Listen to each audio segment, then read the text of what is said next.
que estamos falando de Jesus, certo? E ele é a cabeça do corpo da igreja. Lembra que eu falei que uma das traduções para o Reshit seria cabeça? E que também uma das traduções seria do primeiro, que a gente citou aqui logo no início. Ok. Então, e ele é, antes de todas as coisas, o primeiro, e todas as coisas subsistem por ele. E ele é a cabeça do corpo da igreja, é o princípio, é o primogênito dentre os mortos. Então, aqui, para que em tudo tenha preeminência. Lembra que eu falei que primazia também, né, era uma dos significados de Reshit? Então, o que a gente pode concluir com essa parte aqui da Bíblia? Podemos concluir que em Gênesis a gente consegue colocar que o princípio não significa tempo, e sim o verbo, que é Jesus.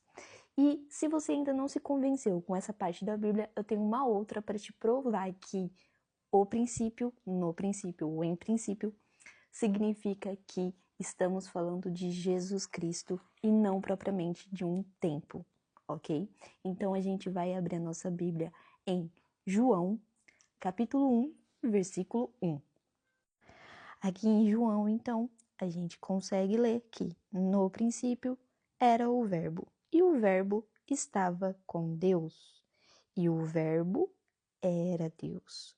Ele estava no princípio com Deus. Todas as coisas foram feitas por ele, e sem ele nada do que foi feito se fez. Nele estava a vida, e a vida era a luz. E só com esse início a minha cabeça explodiu, porque o que eu lia e interpretava era totalmente diferente daquilo que é realmente a palavra. E aqueles que dizem que o Novo Testamento não está condizente com o Velho Testamento, acabei de provar que sim. No Novo Testamento cita o Velho Testamento, que a gente pode sim dizer que Jesus estava desde o princípio na Bíblia. Só não vimos de forma clara. E você, sabia que a palavra princípio estava se referindo a Jesus Cristo? Se assim como eu, você não sabia, comenta aqui embaixo e compartilha com aquela pessoa que você também acredita que não sabe dessa informação. Muitas das vezes a gente lê a Bíblia, mas interpreta de forma totalmente errada. E muitas vezes nem é porque interpretamos errados, é porque a gente não tem a fonte do conhecimento